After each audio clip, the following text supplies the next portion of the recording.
honorable members present, the Director General Minister of Education, Mr. Elias Abdi, directors from the Ministry of Education, regional coordinators of education, representatives of educational institutions. Sorry, I omitted our chief administrative secretaries, my apologies. Representative of stakeholder institutions, the media fraternity, my colleagues from the Kenya National Examination Council, our esteemed guests, invited guests, ladies and gentlemen, good afternoon. On behalf of the Kenya National, welcome you to the release of the 2020 Kcpe results. This event is traditionally held at the climax of series of activities on Kenya National Examination calendar. The administration of the 2020 Kcpe examination was a unique one. It came at a time the world was facing a global pandemic. Our school calendar was disrupted by many months as the government made efforts to mitigate against the pandemic. By the time we administered the examination, it was under strict social distancing and hygiene protocols. Ladies and gentlemen, despite the difficulties of the pandemic, I'm happy to note that we witnessed unprecedented commitment from all parties involved. Our contracted professionals, the supervisors, invigilators, security personnel, and center managers manifested deep commitment. I wish to thank all the agencies who assisted Kenya National Examination Council in various ways. I thank the agencies who provided NEC with vehicles and personnel to boost our monitoring efforts. I thank the Minister of Education for coordination of travel for Kcpe examiners back to their homes using school buses from various centers. In the 2020 Kcpe, a total of 1,179,192 candidates sat the examinations in 28,460 examination centers countrywide. They were examined in 7 subjects, tested in 9 papers. The Kcpe examination papers were administered in 3 days, from Monday 22nd to Wednesday 24th March 2021, during which NEC engaged services of approximately 199,639 contracted professionals. NEC has partnered with various agencies to ensure the administration of 2020 Kcpe was done in strict adherence to the regulations. The objective papers of Kcpe were received and machine marked over a period of 9 days. The English composition and Kiswahili Insha scripts were marked in 10 days by a total of 4,755 examiners accommodated in 18 marking centers.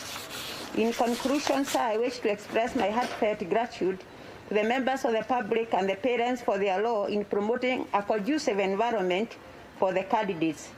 I commend all the candidates for presenting themselves for examination and conducting themselves in a calm and disciplined manner. I wish them well as they transit to secondary school. Let me take this note to say that we highly appreciate all teachers for their hard work commitment as they did to prepare the learners over the 8 years period. And I wish to thank you all, and may God bless all of you mightily. Now let me take this opportunity to welcome the PS, Minister of Education, State Department of Basic Education and Early Learning, Dr. Juan, to take over the program. Thank you.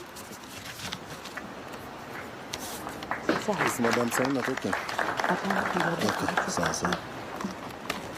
Okay, thank you very much, Dr. Mercy, the CEO, to our CS, our Chief Administrative Secretaries who are present, the CEO TSC, my colleague PSS, the board members, the council members of NEC, all protocols observed. We have with us the leadership of parliamentary committee in charge of education. Mine is very simple. 2 remarks to make. One is to thank everybody. We can't thank everybody who participated in this enough. I know each person who speaks will definitely have a message for them. it is extremely difficult conducting exams within what we call, the language I got this morning, a disrupted world. A disrupted world order, yet with the support of everybody, the multi-agency and everybody, we managed to go through this peacefully, and here we are ready to release the results. The second one is basically to wish the young learners a bright future. I know it will be mentioned by the CS, but to mention very clearly once more that all parents, all guardians, and all of us should be prepared to make sure that all the learners who are going to receive the results move to the next level. Now, our CS, before I invite you to release the results, allow me just briefly to invite the Chair of the Education Committee, the Honorable Florence Mutua, just to make a few remarks, after which I will invite the COTSC to make her remarks, and then the CS will come on to release the results. Honorable Mutua, please.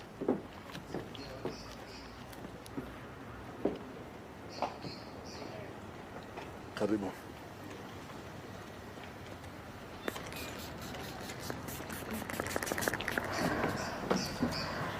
Thank you, PS John, Professor Magoha, our CS, our TSC representative, Madam Nancy, the CEO for NEC, and all the members who are present today. I'm here with one member from my committee, Honorable Sosion. We have come together to be with the CS when he's releasing the results. I just want to say one thing and congratulate the Ministry for Education, led by our CS Magoha, for the good work he has done. He's been very diligent. He's been running up and down in this country to ensure that we don't lose the school calendar, and he has done very well. So I really want to applaud him for the work he has done by ensuring that our children don't miss their exams. And he's still here now coming to release the results because of the job that his ministry under him has been able to do. Us, as the Education Committee, will continue working with them hand in hand to ensure that the ministry runs as it should. I don't have much to say. I just want to thank the ministry for the work they have done, and I'm proud to be here today when the results are being released. Thank you very much.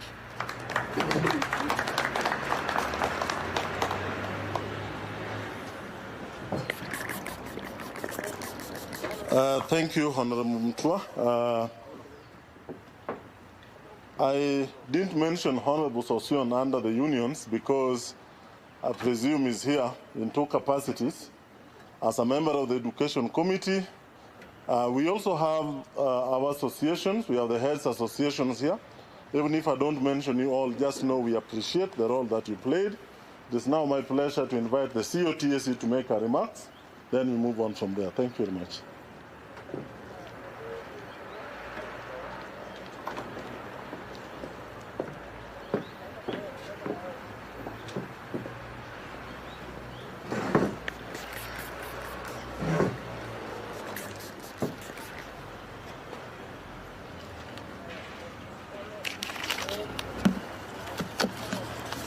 Our CS, Professor Magoha, Honorable Mutua, all the CSs present, the PSs, the NEC Council and CEO, senior officers in the education sector, representatives of the unions present, heads association, esteemed stakeholders, ladies and gentlemen, good afternoon.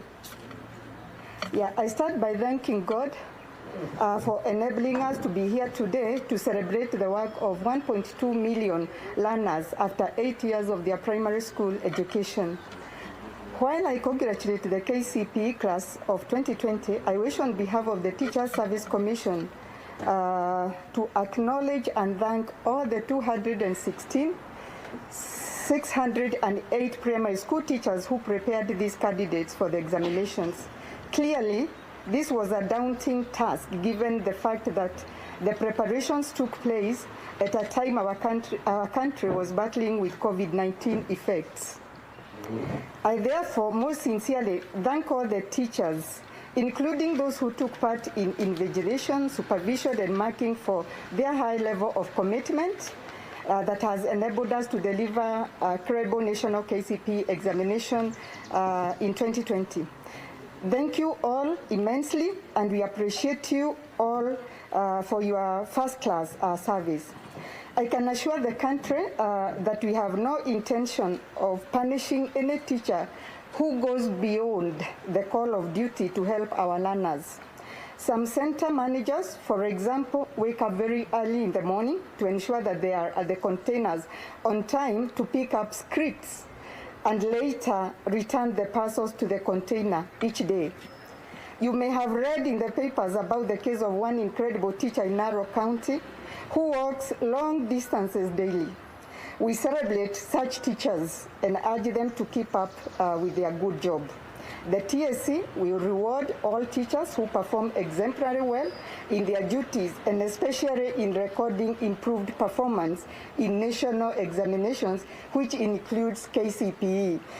When we get the list from NEC, we shall recognize and reward such teachers, including those who have gone beyond the call of duty to deliver credible examinations.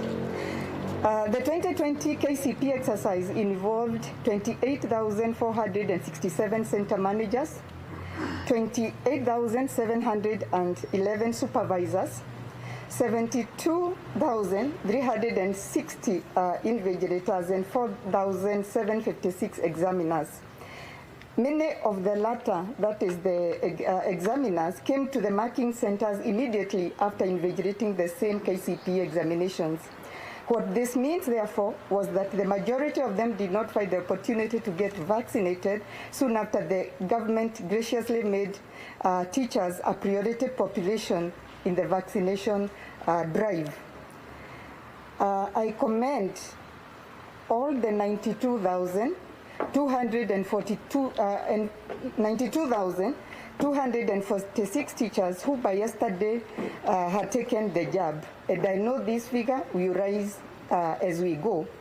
Today, and this is good news for all teachers, His Excellency the President has allowed us to ensure that all teachers will be allowed to take the COVID-19 vaccine irrespective of their age. And so I'm appealing to all teachers, irrespective of their age, to go and take this vaccine. I know when we began, we had talked about 50 years and above. Today, the head of state graciously again allowed us now to have all teachers vaccinated going forward. And we are appealing to all teachers, therefore, to ensure that they get this jab even as we open the schools. Overall, we call on teachers, like all other Kenyans, to adhere to the Ministry of Health COVID-19 measures. As you are aware, the TSC has done everything possible to protect its teachers from the effects of COVID-19. First, we instructed our medical health insurance provider to cover all teachers against COVID-19 related ailments, which they have since complied with. Second, we allowed all our 15,000 teachers aged 58 years and above to work from home. Although the majority of them, keen to help our learners who had lost a lot of a lot of class time, volunteered to attend to their normal duties. And despite all these efforts, we still have lost 15 teachers. We have, and I'm just talking about the primary subsector. We have lost 15 teachers. We have lost 3 deputy head teachers, and we have lost 8 head teachers to the pandemic. And we are saying we don't even want to lose one teacher, and we empathize with them and their families. And therefore, I passionately urge all the teachers to adopt the twin remedies of complying with all COVID-19 measures and also get vaccinated as the best way of preempting further negative effects of the pandemic. We ask teachers, therefore, to refer to the list of the 622 COVID-19 vaccine centers on the TSC website for ease of reference. Some of the accredited providers by MOH are in the teachers' medical scheme, making it easier once again for teachers. And this is something we have tried to emphasize from the beginning because we want to have healthy teachers in class. We will continue to work with the MOH to ensure that all the teachers are safe and sound as they get to the classes. I wish to appeal and encourage examiners who will be traveling for the marking exercise of the KCSE next week to ensure that they are vaccinated before their travel to the city and its environs. But in conclusion, I wish once again to thank all the teachers for their enormous contribution and sacrifice in preparing the candidates under very challenging COVID-19 pandemic period and working under very, very difficult and strange times that we are going through.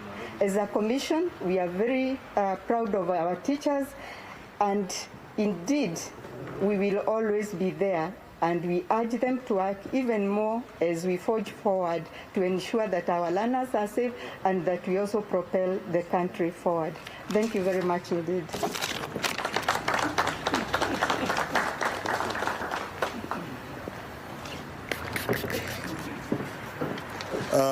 Thank you, Madam Nancy.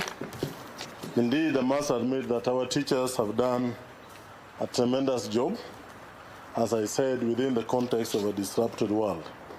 And to add to that, I want to assure everybody that we are making all arrangements to ensure that the teachers who will be coming to mark KCSE, all the way from the chief examiners to the team leaders, to the ordinary examiners, arrangements have been made to make sure that they find their way to the marking centers safely. And as Madam Nancy has said, we encourage them to take the vaccine before they get here. Now, allow me, before I invite the CS, to introduce the board members, the council members of NEC who have spent sleepless nights to ensure that this exam is a success.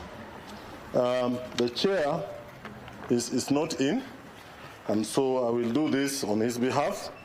We have Madam Rosemary Saina, who has been standing in for the chair. We have Colonel Owambo, we call him Colonel, in charge of all our security and logistics. We have Mr. Martin Okio, who is also a council member. We have Dr. Spotter, a council member. We have Professor Gur, council member. We have Professor Ngondo, council member. We have Mr. Kugeri, who is not here. Then we have Mr. Rutere. Mr. Rutere is around. We have Madam Gaturu, who is also not here with us, but with us in spirit. We have Madam Nancy, who has just talked. Then we have Madam Mercy, who is the CEO and Secretary to the Council, and myself as the PS in charge. Allow me also to mention that of our Chief Administrative Secretaries, we have Mr. Noor, just in case some don't know him. Then we have Madam Momina, just in case. Then the PSS with us, we have Mr. Cheriot, he's right there, and Dr. Mwakima, who is also here with us. I don't have to introduce everybody, but I would be unfair if we don't pay tribute to the NEC technical staff, the technical staff from the Ministry of Education for the dedication that they have shown in the process of Kcpe examinations and currently the ongoing KCSE examinations. Ladies and gentlemen, it's now my privilege and pleasure to invite our Cabinet Secretary, Professor Magoha to come and make his remarks and thereafter proceed to release the 2020 Kcpe results. Thank you, sir. Welcome.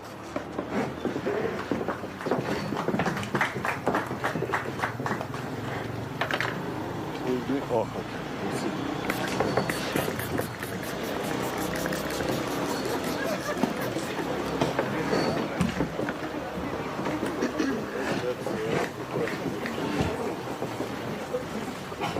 The media people ensured that I will stand here in the sun. Fanya hapa, hapana cheza na hii kitu.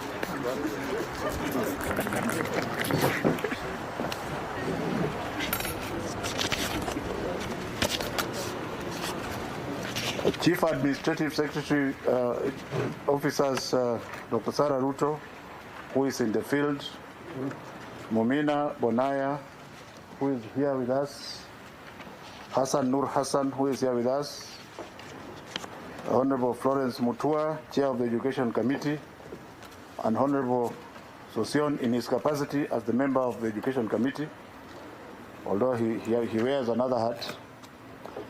Principal Secretaries, Dr. Julius Juan, Margaret Mwakima, and Alfred Cheriot, Chairperson of the Kenya National Examination Council, Dr. Ansati, who is indisposed, Chief Executive Officer of the Teacher Service Commission, Dr. Nancy Njeri Macharia, Chief Executive Officer of the Kenya National Examination Council, Dr. Mercy Karogo, NEC Council members, senior officers of the Ministry of Education, representatives from teachers' unions, NAT, Kcpe, Kenya Private Schools Association, the Kenya National Parents Association, the Heads Association of Primary and Secondary Schools, members of the media, distinguished ladies and gentlemen. Let me start by thanking God the Almighty for enabling us to hold this ceremony here today. I cannot take for granted His abundance, His gift of life, and His enormous blessings to our country and all of our citizens that has made it possible for us to sit here today and to celebrate the hard work of our 1,179,192 Kenya Certificate of Primary Education candidates. This looked like an imaginable thing to do just a few months ago. It is indeed a special moment for all of us, both in its timing and atmosphere. It is the first time that we are releasing these results in April. It is also the first time we are releasing the results when the country is busy managing the effects of the COVID-19 virus that is foreign to the whole world.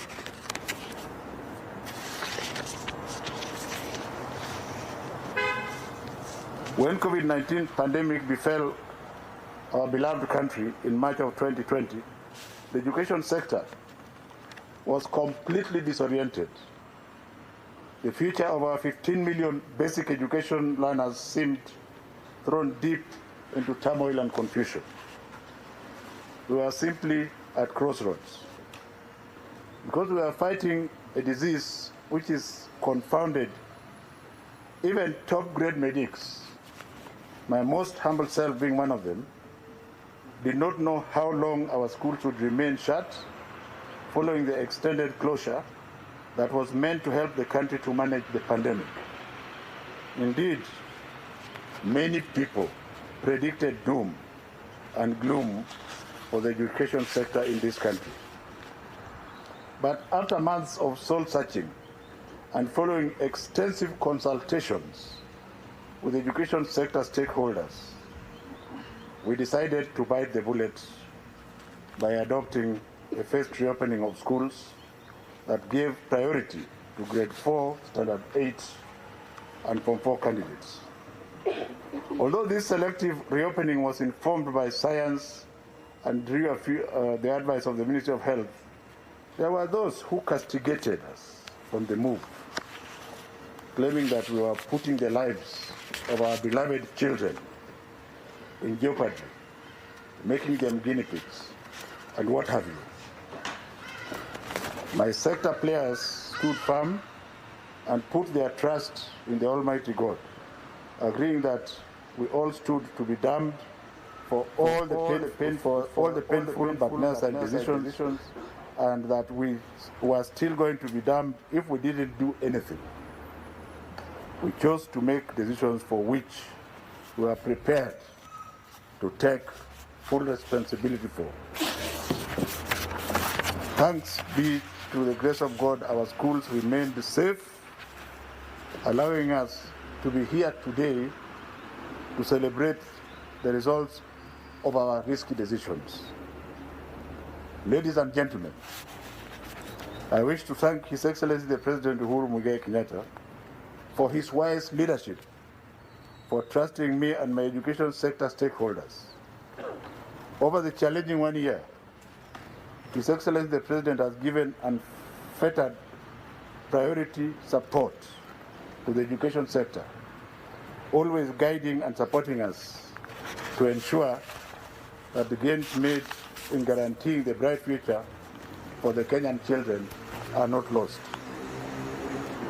I also want to thank Teacher Service Commission CEO Dr. Nancy Macharia for effective management of teachers who braved COVID-19 pandemic to return to schools, and former Early Learning and Basic Education Principal Secretary Dr. Richard Belio Kipsang. Not to forget the Parliamentary Committee on Education, originally led by someone else, but currently being led by Dr. Mutua, who is here. But they have given us breathing space and allowed us to do what we have to do without necessarily appearing for every appearance that is required. We have not taken it for granted, and we hope that that kind of cooperation will continue. But at this stage, I want to become personal and to recognize my dear wife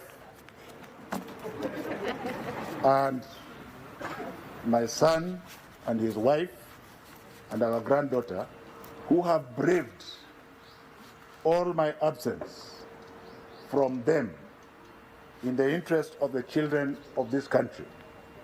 I have not taken that for granted. I wish to commend the efforts of the entire government. I wish to commend the efforts of the entire government officers who work under multi-agency examination monitoring team, anchored on the firm leadership of my colleagues at the Ministry of Interior and Coordination, headed by my friend and colleague, Dr. Fred Okengo Matiang'i, and the CSICT, Joe Mucheru. And I cannot but remember the late General Kaiseri, with whom we delivered this baby together many years ago. May his soul rest in peace. As far as the opening school for the third term is concerned, as part of our efforts to recover the lost time following the long closure due to COVID-19 last year, we reorganized dates for schools in a manner that would help us recover lost time. As a result, we are scheduled to open schools for third term on the 10th of May for classes, all classes except for grade 4 and Form 1. But there is a catch. We are hopeful that we will open as scheduled, although we continue to monitor the trends of the COVID-19 situation and the school's preparedness to adhere to the ministry's health guidelines. And in this regard, I am going to direct all our officers in the field to immediately embark in the reinspection and strengthening of the COVID-19 protocols as soon as the examination period is completed next week on Wednesday, so that we prepare the schools as they have been in the past. This morning, His Excellency the President has directed that all teachers and support staff in our schools be allowed to take COVID-19 vaccinations as part of the measures to ensure that our schools are safe from the virus. At this same time, the ministry will immediately start preparations to mount Kcpe 2021 examinations. This means that as soon as we release these results, we are going to direct Kenya National Examination Council to start preparing tests that shall be administered later this year, flowing into early next year. So, performance of candidates in the 2020 Kcpe examination, many doomsday sayers predicted that candidates of 2020 Kcpe examinations will perform dismally. Shetani ashindwe. The good news, however, is that the performance of the candidates in the 2020 Kcpe examination is thoroughly commendable and has shown no remarkable difference from the performance in the past years. I wish once again to commend our dedicated teachers who worked very hard to prepare candidates for the examinations in the most difficult circumstances ever in our country. I also thank the government under His Excellency Uhuru Muigai Kenyatta for working with our development partners to avail Kenya shilling 1.1 billion COVID recovery fund, part of which enabled the Kenya National Examination Council to very quickly conduct an entry assessment test as soon as the children reopened. This assessment provided useful indicators to our teachers on the knowledge levels of the Standard 8 candidates once they resumed school.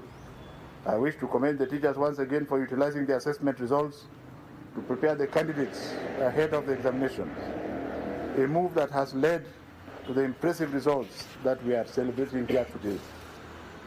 Indeed, ladies and gentlemen, we traversed the country during the monitoring exercise of the examination, and we came face to face with confident and cheerful children, all masked, who appeared to have been very well prepared. This wonderful class has defied all the challenges they went through last year to post an impressive result in the Kenya Certificate of Primary Education. The 100% transition to Form 1. Ladies and gentlemen, all the 1,179,192 candidates whose results we are releasing today shall be admitted to secondary schools under the government's 100% transition policy. I wish to assure the country that the ministry has already conducted an audit of all new and existing vacancies in all our private and public schools to enable us to admit all learners under the free-day secondary school program. We are therefore determined to work with the relevant agencies to ensure that no candidate misses a place in secondary school. In the meantime, I urge all parents and guardians to take good care of our beloved children so that all of them are able to take up their Form 1 spaces in schools that they shall be admitted to.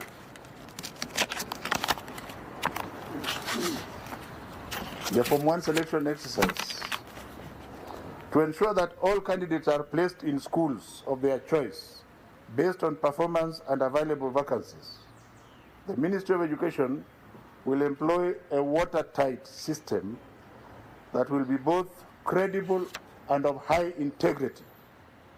The actual Form 1 selection exercise for all categories of schools will take place on the 28th of May of 2021. Elimu Scholarship. For the second year running, ladies and gentlemen, the government shall offer 9,000 scholarships under the Elimu Scholarship Program, which was initiated in 2019. You will recall that this program was extremely well executed by the ministry together with the CEO of Equity Bank, James Mwangi. Reports from all our public schools show that the 2019 candidates who benefited from the program are doing exceptionally well in schools where they were admitted. I wish to sincerely thank His Excellency the President for his intervention and letting us know that there are also many needy children who require scholarship in the informal settlements in urban areas, which were initially not covered under this program. Indeed, as my brother and friend Dr. James Mwangi starts the process, I shall also join once again because I enjoy working in the slums. May I also take this opportunity to thank Equity Bank management led by Dr. James Mwangi for working with the ministry effectively to manage the scholarship program. The ministry will soon announce details of the process of applying for scholarship program, which is meant for candidates from needy and vulnerable households.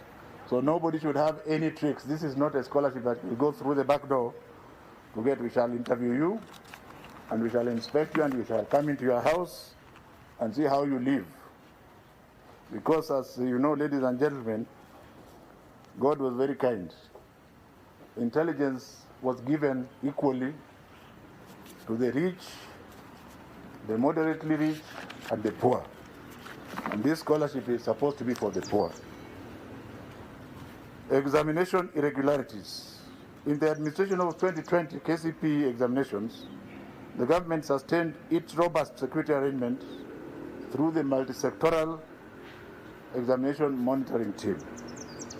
These measures ensure that cases of irregularities during the sitting of examinations and during the marking processes were either stamped out or nipped in the bud before they could not happen.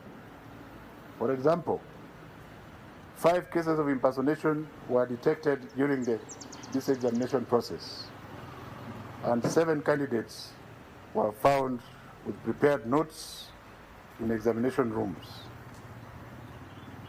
I am going to audit this because by orders of His Excellency the President, we had said they will not give results, but the President has pronounced himself that we shall release the results of all the candidates.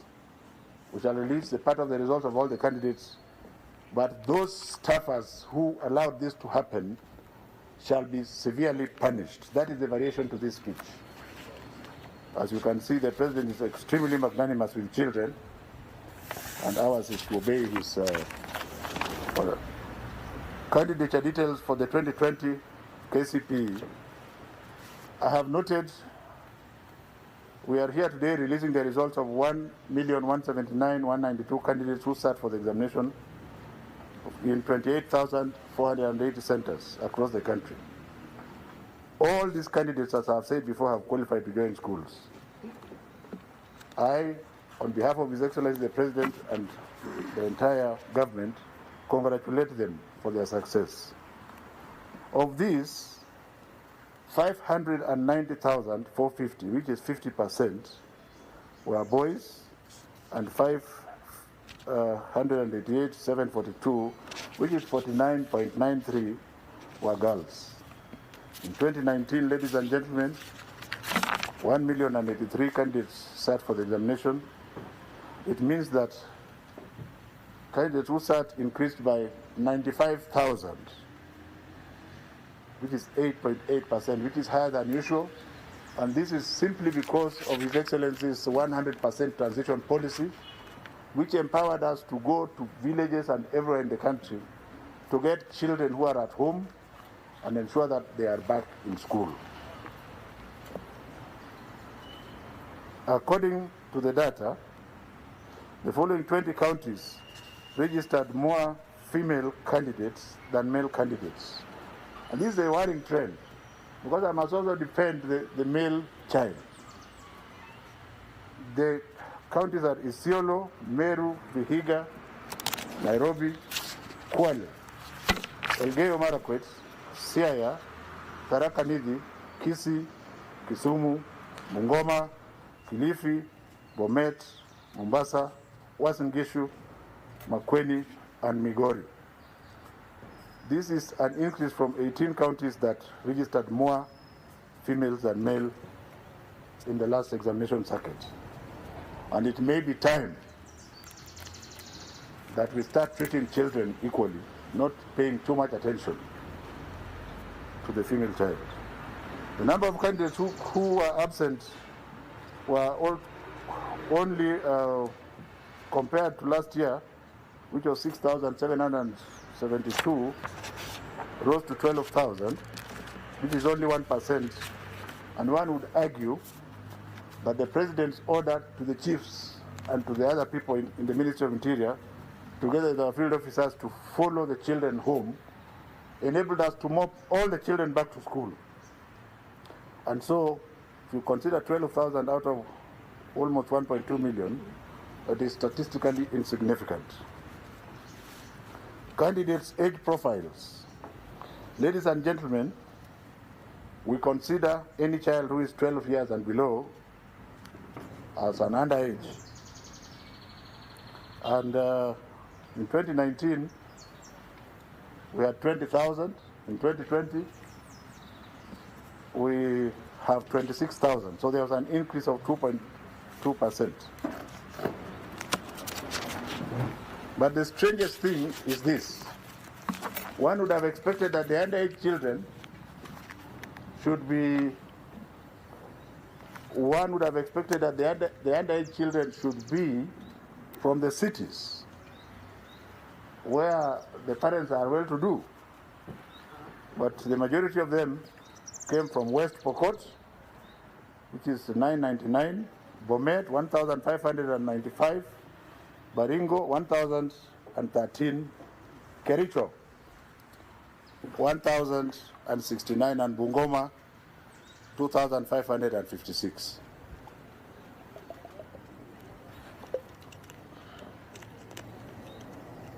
The highest number of candidates in this examination process were in the appropriate age group of 13 to 14 years and represented 806,720, representing 67.7%, a trend which has been replicated over the last 5 years. Ladies and gentlemen, the counties which had the highest number of cases who were over 19 years of age were Turkana with 3,062, Garissa with 1,680, Kwale with 2,441, Kilifi with 3,672, and Busia 1,692. Performance of the candidates. Ladies and gentlemen, in the 2020 Kcpe examination, the overall performance improved compared to 2019. Although the mark for the highest candidate dropped from 440 to 443 in 2020, the mean average performance and quality of grades of all candidates is higher. For example, whereas 1,393 candidates scored between 1 and 99 marks in 2019, that number went down to only 307 candidates for the 2020 Kcpe examination. This was an indicator that most candidates scored better grades than the previous year. In particular, I'm impressed that public schools have shown in the 2020 Kcpe examination by scooping 10 out of 15 slots of the overall best 15 candidates. Additionally, the top 15 places, the female candidates have taken 8, including the first 3 overall slots.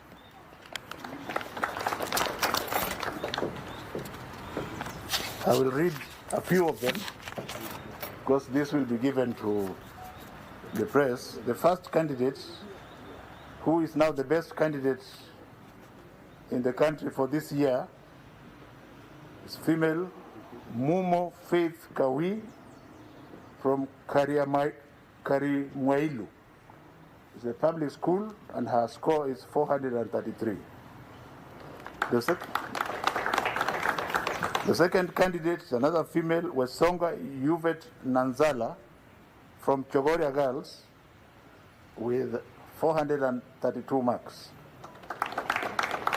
She's tied in that position with Muridhi Angel Gakenya, Maseno Girls Boarding School with 432 marks. The next one is Wanyonyi Samuel Mahanu, Nzoia Sugar Company with 431 marks.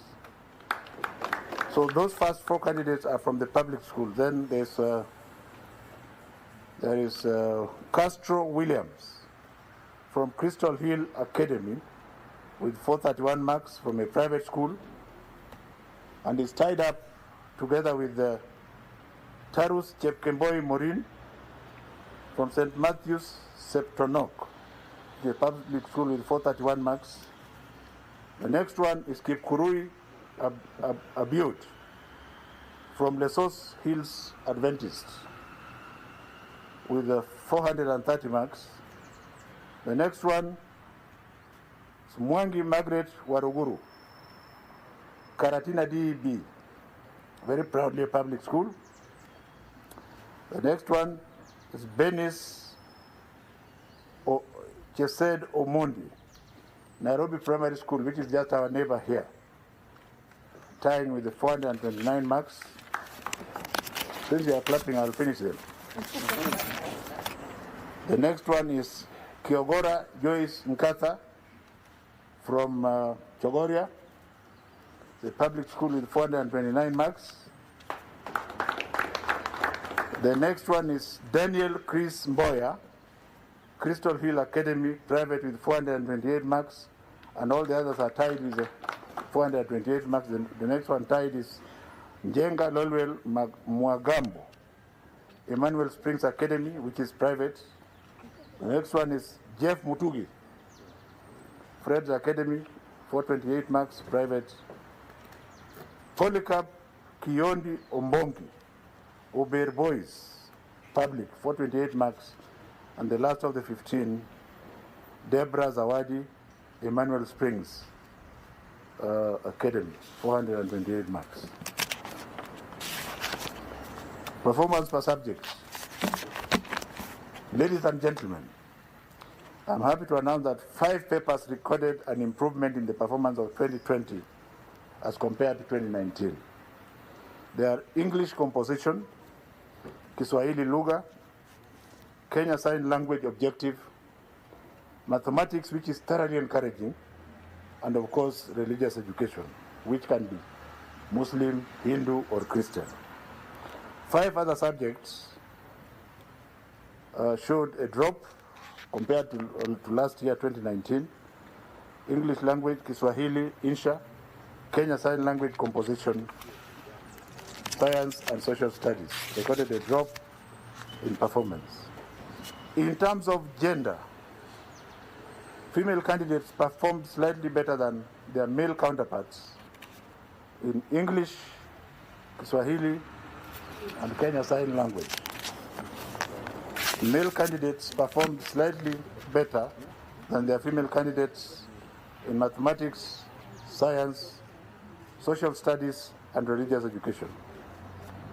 I wish to commend all teachers, parents, candidates for this good performance achieved during a very difficult period.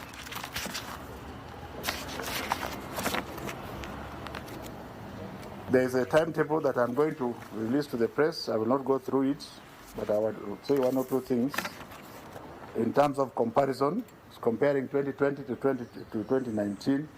When we look at the candidates who have scored between 400 and 500, this year we have 8,091, which is 0.68%, as compared to 2019, where we had 9,600, which was 0.89%.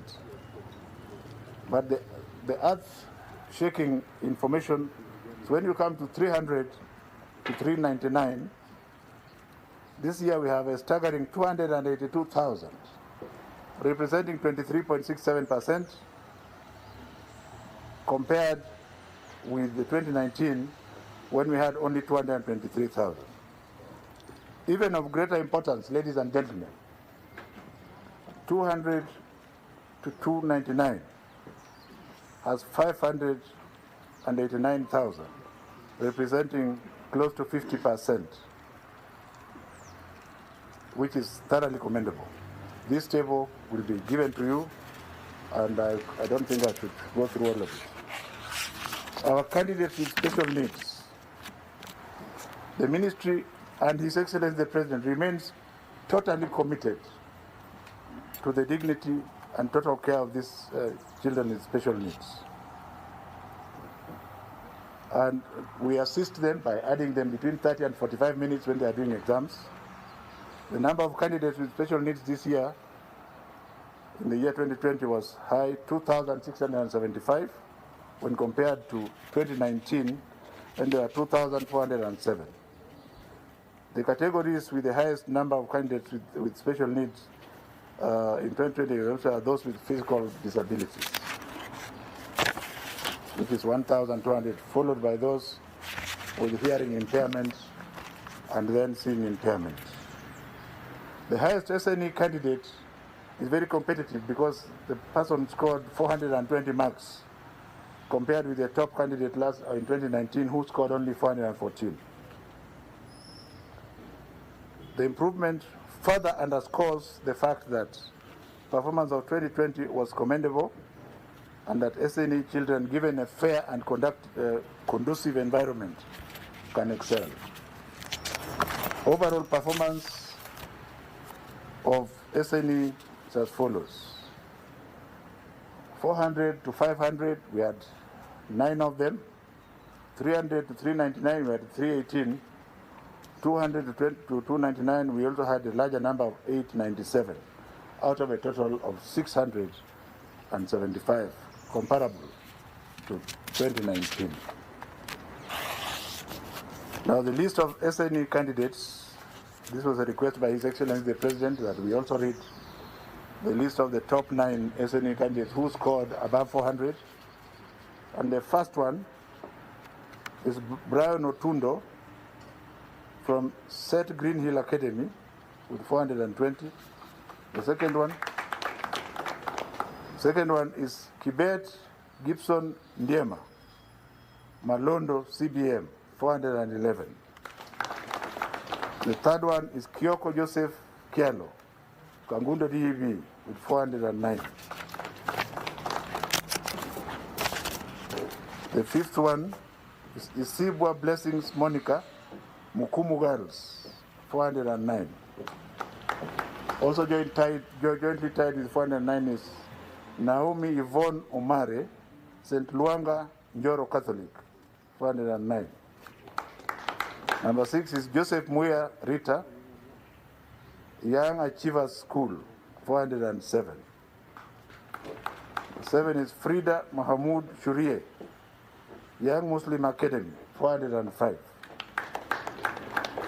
Number 8, Fidel Odera Ouma, Kari DEB, 402. And finally, last but not least, Kaita Edgar Wilson, Lukuna School, Public, with 400 points. I particularly wish to mention a unique case of a candidate by the name Titus Musili from Kaunguni Primary School in Kitui County, whom I was informed had been sent home from school over flimsy grounds of going to look for lunch money. He ended up missing with the English composition paper. The government has intervened to ensure that justice has been given to this child, and the child will get his results along with the others. And I want to thank the media fraternity for ensuring that this detail was given to us on time. Assessing the 2021 Kenya Certificate of Primary Education results, Ladies and gentlemen, as is our tradition, Kcpe examination results will be collected by respective schools from sub-county education officers. Candidates should therefore collect their results from their respective examination centers.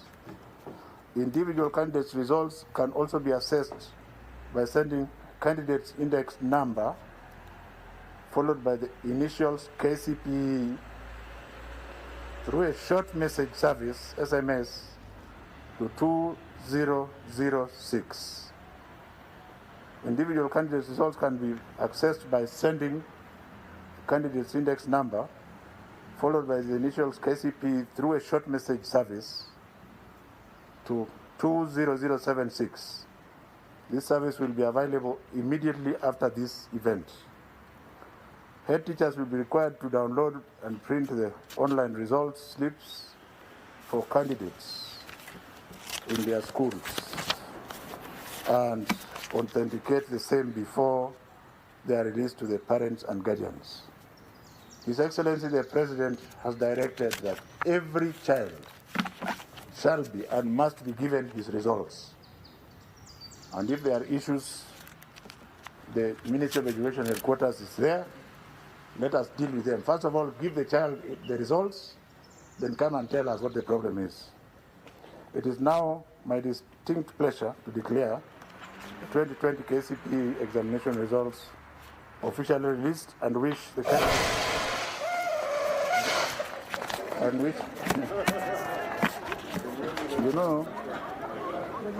and wish all the candidates success in their future endeavors. Let me say something about, we are still ongoing with the Kenya Certificate of Secondary Education, and that process will end on Wednesday next week. As far as teachers are concerned, we have made elaborate arrangements to ensure that those who are reporting next week to start marking the papers that had been completed earlier is done. And as you have heard, ours is to ensure that our teachers are as safe as possible in order to encourage them. Thank you very much.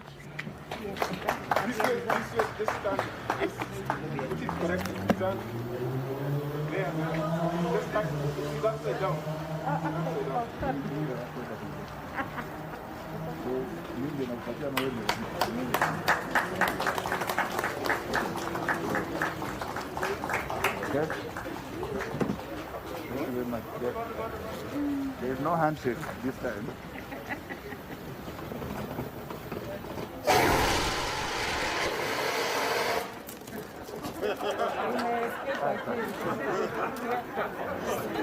Hiyo mtu hiyo. Kelewit.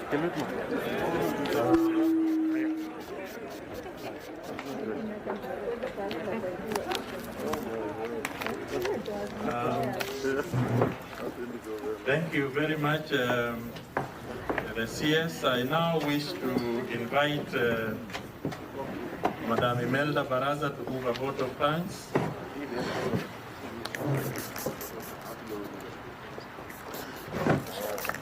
Thank you very much, our Master of Ceremony, our CS. Allow me at this point to move a vote of thanks, and I will begin off by thanking the Almighty God for having given us the grace and having given us life to have a successful administration of the Kenya Certificate of Primary Education. So allow me to specifically thank you for the resilience you have shown. When everybody had lost hope, you stood firm to say it will be done and it shall be done, and indeed it has been done. Can we give him a round of applause? Allow me, sir, to appreciate the Chief Administrative Secretary is present, the Principal Secretary is present, for having found time to be with us today. Sir, allow me also to mention the CEO Teacher Service Commission, Dr. Nancy Macharia, for the support she has given us to ensure that the administration of examinations and the marking activity has gone on very well. For today's function, sir, allow me also to mention the Director General and also the senior officers from the Ministry of Education, together with the directors that have accompanied you to this function, sir. We really appreciate their presence and also the support that they have given. I would like to mention that the PS in person and the CS were with us to see that we are working, and they gave us the moral support. I'd want to mention, sir, the CEO, Kenya National Examinations Council, Dr. Mercy Karogo, for the support and the encouragement and the commitment and the support that she has also given to the administration and the release of these results today. Allow me to also appreciate the presence of our council members for the support and also creating this occasion today and making it a success to be here. I'd also want to mention the presence of the chair of the Parliamentary Committee on Education, Dr. Florence Mutua, for finding time. Can we give her a round of applause, sir? Thank you. I'd want to mention also the media. And when they came in, they found that they gave us leadership. And we appreciate that you have been able to cover this function today and allow all our Kenyan citizens and world beyond to be part of this activity. Allow me, sir, to mention the next staff present for the support they have given and their presence here today. They are a committed staff, and we really appreciate their presence here. With that, may I also say, may God bless you as you travel to different directions. And I want to also congratulate the Kcpe candidates for the job well done. Thank you, sir, and we wish you well. Thank you. Thank you, Madam Imelda Baraza. She's talked of God blessing us. And at this juncture, I'm asking Ali Farah to close the meeting with a prayer. Ali Farah.